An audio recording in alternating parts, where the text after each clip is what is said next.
Michigan Out of Doors Online is brought to you in part by Tri-County Logging. Experienced in sustainable forestry practices, Tri-County Logging can help you manage your property by keeping your woods healthy and generate income. Serving southern and mid-Michigan for nearly 50 years, TriCountyLogging.com. Well, hey everybody, welcome to Michigan Out of Doors. Thank you so much for joining us this week. We have got a lot of variety on this week's show. Now, on last week's show, we showed you some small pike being caught. We're going to show you some bigger pike being caught this week. And then I'm going to visit with a family that's actually 3 generations out doing some rabbit hunting. It's really a cool story as well. And we're going to show you what you can be doing this time of year to be making some jigs for the upcoming spring walleye season. So much variety on this week's show. Make sure that you stay tuned. I'm Jimmy Gretzinger. It's time for Michigan Out of Doors. From the first spring rains to the soft summer breeze, dancing on the pine forest floor, the autumn colors catch your eyes. Here come the crystal winter skies. It's Michigan, Michigan out of doors. What a beautiful day in the woods. Someday our children all will see this is their finest legacy, the wonder and the love of Michigan. As the wind comes whispering through the trees, the sweet smell of nature's in the air. From the Great Lakes to the quiet stream, shining like a sportsman's dream. It's a love of Michigan we all share. Michigan Out of Doors is presented by Country Smokehouse, a sportsman's meat processor and Michigan destination since 1988. Offers a variety of homemade smoked meats and Michigan-made products in-store and online. The Country Smokehouse features an outdoor barbecue and bar. Details at countrysmokehouse.com. By RBM Jigs, a Michigan-based company serving ice fishing anglers around the state and throughout the country. Specializing in ice fishing gear, RBM Jigs manufactures tungsten jigs, soft plastics, and much more. Online at lakeeffectlures.com. By Polar Craft Boats, offering riveted and welded boats for the outdoor enthusiast. Whether you're targeting fish or waterfowl, Polar Craft Boats have several models to choose from that keep you high and dry. For more information, polarcraft.com. By AnglerQuest Pontoons. AnglerQuest is a Michigan-based company building boats designed for comfort and fishing functionality. For more information about the 2022 models, anglerquestpontoons.com.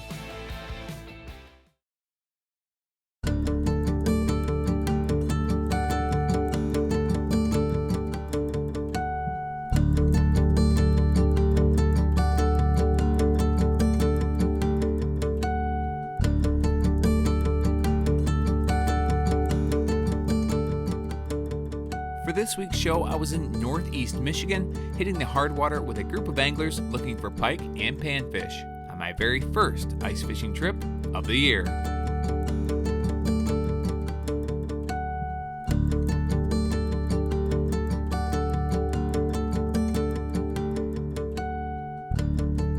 Today we're actually out on one of the backwaters of the AuSable River. We're trying for some panfish and some perch. A lot of pike out here. We usually get into a mix of everything, so it's kind of fun. This is one of my favorite places to go. We're targeting panfish, but we got tip-ups and stuff scattered all over the place out here, so we can have a lot of flags and a lot of fun. I think it's going to be a great day. We're going to have a lot of fun and catch a lot of fish, so yeah, it's going to be good, guys.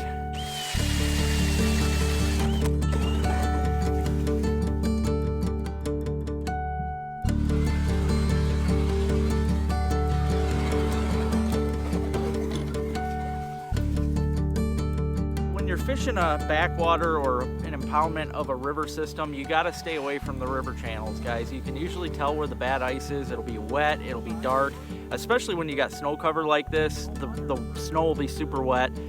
You can tell where it's at, but if you don't know the river system, try to stay away from any area that looks like a channel. Stay away from the river altogether. We're in a bay right here. That's what you want to look for in the winter anyways. The fish are going to be in the bays. They're getting out of the river, out of the current. That's where the fish will be. So basically, we got a tip up. We got 50-pound braid going to a 30-pound steel leader. What you want to do is, I usually run a Swedish hook. It's an old technique taught for me from my grandfather. You run that Swedish hook on the end of your steel leader. You can either use a steel leader or a titanium leader. It doesn't matter, whatever your preference is. Then we got to take a depth finder. Put a depth finder on there. Find depth. And then we take a line marker, and we want to mark it, and we want to go about a foot off bottom. Since we're fishing so shallow today, this is a different kind of fishing. So 1 foot. Put a line marker on there so you always know when you catch a fish you don't have to readjust. And then with a smelt, you always want to poke the top of the head so it stays suspended. Because when a pike comes in, and if the fish is like this, or the bait's like this, the pike will come in like this and engulf it on a Swede. And when it engulfs it, the flag goes up, it starts to run, and you want to set the hook instantly on a dead bait. Live bait you can let run for as long as you'd like. Dead bait, you want to run the Swedish hook through here, up through its head, and poke the barb out just a little bit. Good presentation for a pike. So if a pike comes in, he sees that, and the oils off the smelt is also going to attract a big pike.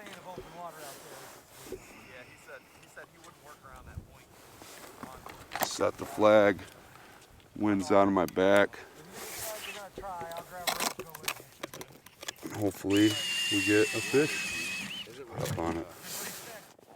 Well, it didn't take long before the first flag was up, and little did we know it would be the first of many tip-ups we would check throughout the morning. Straight up and down though. Really? Looks it.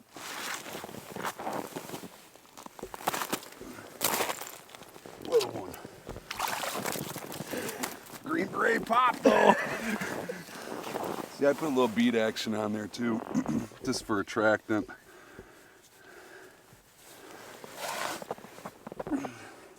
First fish of the day, Devo. Yeah. Nice work, bro. Real fish. A real life. Yep, just another little pike.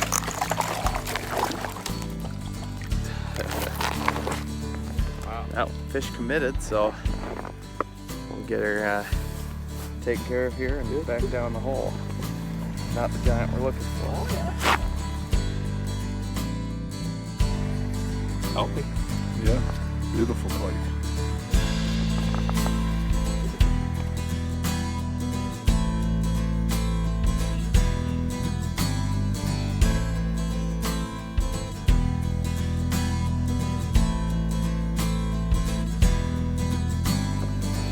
It's another good one. I didn't get to see its head yet. But he's been making pretty good runs. Oh yeah, not bad. Get up here. Probably a maybe 24. Yeah, it's a thick one. He smashed it though. Got that hook down in there. I'm gonna have to get my pliers, but yeah, pretty colors on these nice clean water fish out of the river. Pretty cool. Measured up if it's good on my fryer. The other day I tore it up out here, but you know, every day's different. Today it's slower, but hey, flags are popping. That's what I really wanted to happen anyways. Just something to keep us busy. Plus we just found a flat out here where the perch are. They're getting some nice perch around me. I just lost a big one on the tip up, so we're on some fish now. Hopefully now we're gonna pick up, and if not, I do have a backup plan. So, but for now we're gonna keep here and see what we get. That right there is why I like to use walleye minnows on my tip ups, because it cuts down on the little perch. You'll still get pike, and you also get these big guys. We're in about 7-8 feet of water, so I'm putting it about 4 feet down. And this is a windless tip up, they call them. I really love these things. It's cool because this is your flag. All you do is you set it right behind the reel right there, tip up set. This right here, all it takes is a little bit of wind and you'll get some jig action going on. And it's really great, especially for a perch or walleye bite. Lowell is an avid angler who lives in Northeast Michigan, but fishes all over the state, and has recently started his own YouTube channel that highlights just about everything you can do in Michigan. I've been fishing my entire life. I used to fish a lot with my mother and my father. Before they passed, we fished together all the time. My dad said that I was fishing since I was in a diaper, and he'd have to drag me out of the water when I get in there. But I just absolutely love fishing, and I decided, you know, as much as I love it, I wanted to share all my experiences with everybody else. So I started filming. I got GoPros, the whole nine, and I decided to start a YouTube channel so that I could share things with the world. And yeah, I like to travel around the state and fish just about everywhere and for everything. And yeah, that's what I do. I enjoy it. Michigan has a great fishery, guys. We have a little bit of everything. Michigan is just a mixed array of many species of fish. We have a little bit in every lake's got something great. I try to spotlight each lake because each lake's got something special. We got splake, we got lakers, we got smelt, we got pike, obviously, bass, bluegills, you name it. If you're looking for certain fish, there's apps out there you can use if you need to learn, like FishBrain or Navionics or something, to find different places. But yeah, Michigan is full of every species of fish, and the wintertime's the time to get out and fight them because they're fun on that ultralight rod. Got a nice pike finally, actually. It did a few head shakes. I thought it was actually a small fish at first, and then once it came up to the hole, I realized it was actually a decent fish. Finally got a keeper today. It's a good day. Oh, yeah, that's a nice one. Take your time. Did I lose him again? No, you didn't. Yes. Oh, no. Take your time, bro. Just keep touching. Yep. Take your time. There he is.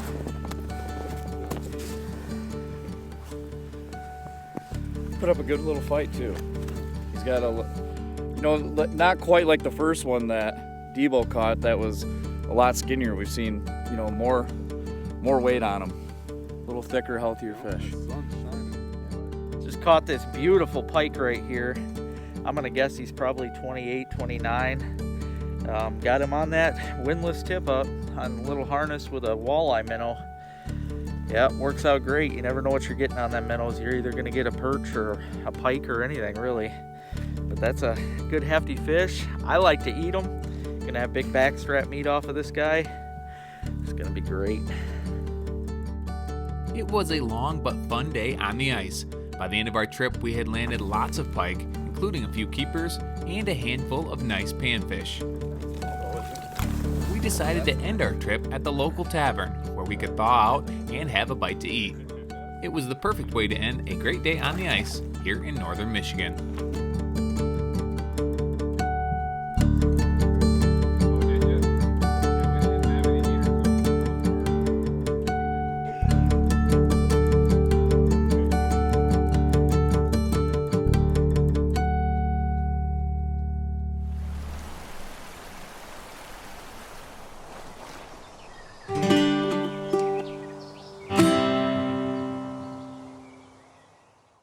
Well, one of the more popular activities this time of year in the state of Michigan is to do a little rabbit hunting. It is always fun to chase some beagles.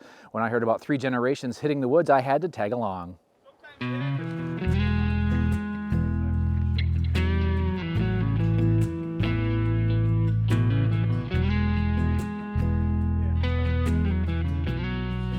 A week or so back found me on the edge of Newaygo County at the house of the Hable family. This family is a hunting family through and through. The only thing better than the bacon and biscuits and gravy was the fact that we had 3 generations hitting the woods today. I got Tucker right here. Tucker, okay. And this is just a 8-month-old pup, Sammy Joe. Okay. And that is Ruger there. Ruger. Yep, the other one's Sarah. This guy's named Rodney. He gave us permission to hunt it. We rabbit hunted a lot. Not a lot, I mean we come out here a few times. Okay. It's swampy, got briars in the back, got an old blueberry patch way in the back. Okay. Rabbits running there pretty thick. Okay. A little bit of water. I think it's 40 or 60 acres Okay. here. Have you guys hunted it yet this year? No, this is the first time. Oh boy. Yeah, first time, yeah. We don't do a lot of rabbit hunting until after deer season's over with. Okay. So how many years you been rabbit hunting? Since I was 10, so 32 years. Wow. Yep, had dogs the whole time. You're getting it figured out? Trying. Every day's different. So. Yeah, how do you pick it? Now, why'd you pick this spot? What's good here about holding rabbits? Just thick. A lot of fields around it, so when the snow comes on, it pushes them into the thick stuff. Because they like to live in the grass in the summer, and then they move to the thicket in the winter. Now, how do you train these beagles to know what to do? Basically, it's just bred in them. You know, normally we have a running dog, and we get pups, and we run them with the old dogs. Okay. It was a slow start, but we had some hounds coming our way.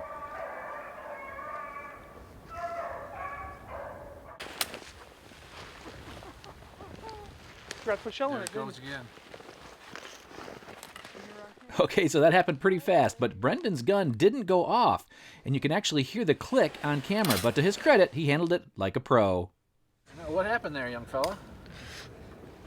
Well, stupid rabbit came out, and I pulled the trigger, and the firing pin didn't hit the bullet. So, don't know. He lives for another day. Yep, leave that one for seed and just try again. Just after that, Brian was able to connect on a nice rabbit, but of course, I was with the kids. Shoot him with? 410 pistol. Let's see that bad boy. Look at that thing. Wow. 410, you said shoot number 5s out of it? Yep, number 5s. 3-inch. How far does that reach out and touch him? You can shoot 40 yards with them. Nice. Yep. Well, good poke there, young man. Thanks. I was with the kids over there, but never got to us. Couldn't get past you. Yeah. Yeah. Well, we are having a kind of a tough morning here. This is a Saturday morning, and then Friday and Thursday we got probably, depending on where you're at in West Michigan, a foot to 2 feet of snow, depending on where you're at. And we had this day kind of marked on the calendar to do a little bunny hunting, and the snow's not too deep in the woods. It's not too bad, but real fluffy stuff, and the dogs are having a hard time kind of keeping a scent going, and not sure if the snow is coming back in on the tracks or what, but ran a couple in here. Not much on camera, but Brian was able to connect, and now we're going to pull the dogs out and head to another spot. But it is a beautiful morning. The only problem, other than all the snow, is there is a really stiff south wind, making it tough to, I think, for the dogs and for the hunters to a certain degree. But you know what? That's rabbit hunting in Michigan. Hey! Nice shot, young man. There he is. That was a great shot. I don't know what we got on camera, but looked pretty good. Yep. What'd you do there, young fella? Well, dogs were on the rabbit, and this one decided it wanted to come out when it wasn't being ran, and had to put him in his grave. Well, nice shooting. That was the gun that wasn't going off earlier. You opened it up, cleaned it out, and now it's working? Yep. Nice job. But guess taking them apart and putting them back together in the woods really helps. Oh, what a shot. Dude, nice shot.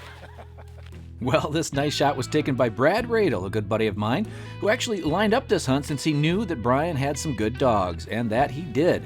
We were now seeing quite a few, even if not always where we could get a shot at them.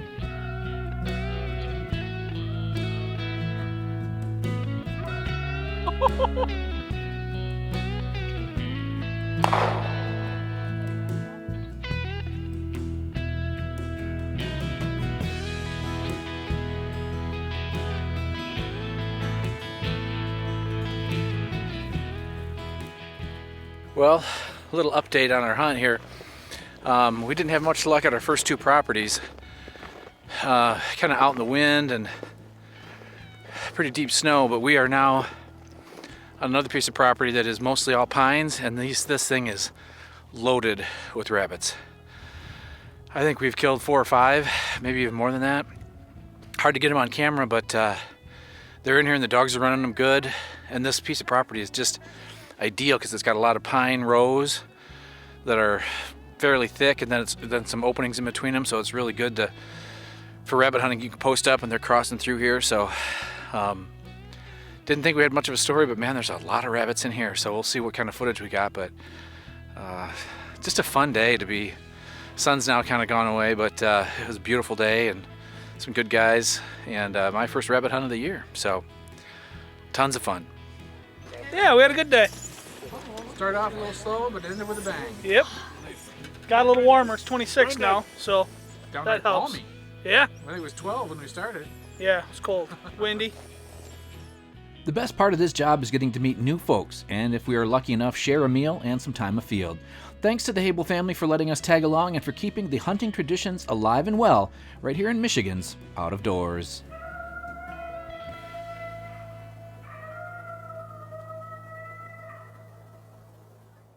Well, in our next story, Jenny is going to introduce us to a guy who is such a big walleye fisherman that even this time of year when the winter is just settling in, he's at home making jigs for the upcoming spring walleye season. Okay, well, what we're going to do now is we're going to paint some jigs. And what I've got is I've got them in the oven right now. I got them at 375 degrees. I like to keep them in there, keep them warm. If I were just to do a solid color, I would take them right out of there, put them in the bath, you know, dip them in the paint, and I would just hang them and dry.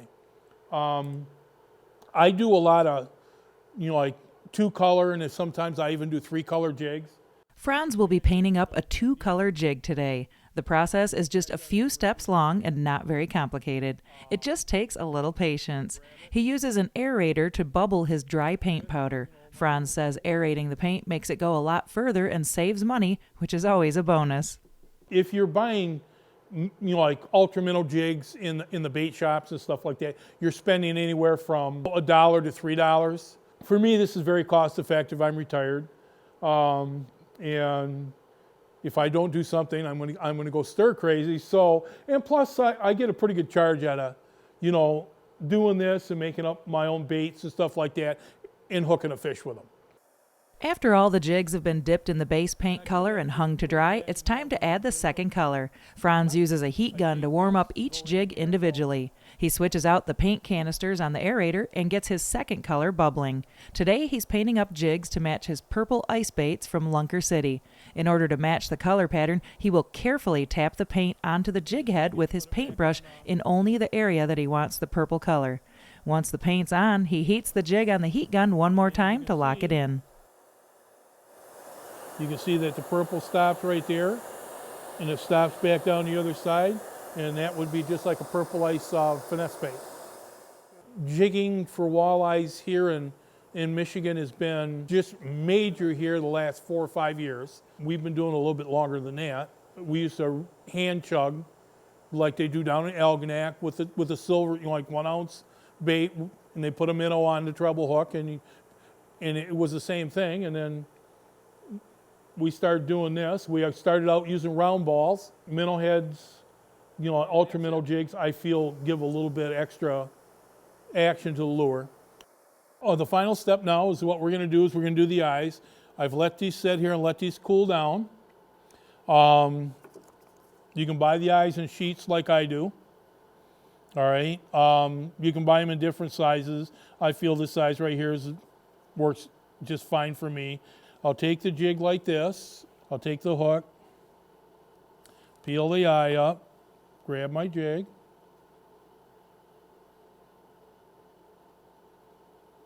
push it down, flip it over. Those will stay on in the water and everything. Oh, they don't come off. Put it down, center it, take it like that, take my brush. The brush just rolls it around and sticks it. Hang it up and go to the next one. Is that purple pretty much lines up, it's about almost exactly the same color as the bait. And you got sparkle all the way down, just looks a little bit bigger that way. And that's it. Once Franz is out on the boat this spring, he'll slide on one of his stinger hooks he showed us how to make last week, and he'll be ready to fish. You know, like I probably have about 75 cents into a bait, and I'm looking at, you know, for me, it's not so much the money, but the thing is that I really just enjoy doing this. Well, spring walleye season's almost here, and I'm ready. I'm definitely ready to go. If it happened tomorrow, the boat's the boat's ready. Well, hey everybody, thank you so much for watching Michigan Out of Doors this week. If you missed part of this week's show or you want to see something again, you can always check out our website at michiganoutofdoorstv.com. Full episodes of the show there every week. We're also on most of the social media platforms as well as YouTube, so lots of places you can be checking us out. And make sure you are joining us over the next several weeks. Lots of good ice fishing ahead of us. I'm hoping to do a little squirrel hunting later this week with air guns, so much variety. Get out and enjoy our great state. And if we don't see you in the woods or on the water, hopefully we'll see you right back here next week on your PBS station. Michigan Out of Doors is presented by. Do you dream of somewhere bigger than your backyard? You can get there with Greenstone. Whether you want to hunt, fish, hike, or just watch the sunset, we're ready to help you own your place in the great outdoors. To learn more, visit greenstonefcs.com. By Alta Equipment Company, providing sales, rentals, service, and parts because uptime matters. From earth moving to landscaping and light construction, Alta offers over 50 brands across 7 Michigan locations to serve you. More information online or 844-GO-2-ALTA. By Showspan, producing consumer shows including Outdoorama, February 24th through 27th at Novi's Suburban Collection Showplace. The show features tackle, trips, boats, outfitters, the trout pond, and of course, Big Buck Night. That's Outdoorama in Novi. Closed captioning provided by Marvo Mineral, makers of Lucky Buck, deer management products including minerals to supplement deer diets year-round to improve health and antler growth. When I wander far away, a dream stays with me night and day. It's the road that leads to my home state. I am a Michigan man. Changing seasons paint the scene like rainbow trout in a hidden stream. The white-tailed deer in the tall pine trees. I am a Michigan man. I am a Michigan man. Ask where I'm from and I'll show you my hands. Lord above, I love this land. I am a Michigan man. From the Keweenaw down to St. Joe, Kalamazoo, East to Monroe, to St. Marie and back again. I am a Michigan man. I am